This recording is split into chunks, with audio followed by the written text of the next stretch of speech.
Legi utawa manis. Dadi legi iki duwe ati sing lembut, duwe ati sing sensitif, duwe ati sing gampang banget tersinggung.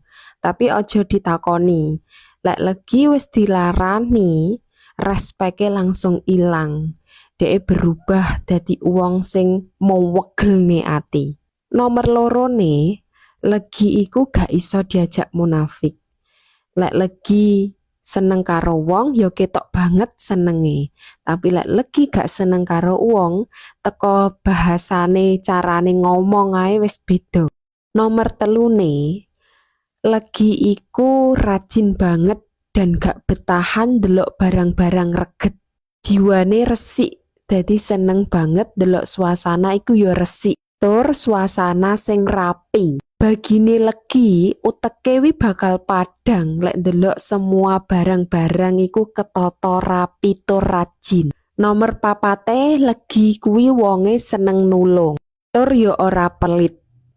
Tapi sisi eleke legi iku malih dadi jujuk-jujukane wong njaluk tulung. Sing nomor 5, legi iku lek ngomong ceplas-ceplos langsung der. Gak atik dipikir dhisik. Tapi sakmarine kuwi lagi dipikir. Kok aku meng iso ya ngomong ngono. Dadi sering banget menyesal dengan kata-kata sing wis terucap. Sing nomor 6, faktane legi iku pinter banget golek duit. Tapi lek kon ngentekne duit malah luwih pinter. Lek nyekel duit saithike kepenginane wakeh. Malah karepe pengen nyenengne wong sak kabupaten. Legi utawa manis. Dadi legi iki duwe ati sing lembut, duwe ati sing sensitif, duwe ati sing gampang banget tersinggung. Tapi aja ditakoni, lek legi wis dilarani, respeke langsung ilang. Dek berubah dadi uang sing mewegelne ati. Nomor loro ne, legi iku gak iso diajak munafik.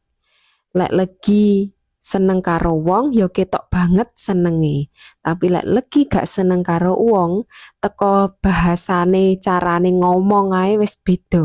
Nomor telune, legi iku rajin banget dan gak betahan delok barang-barang reget.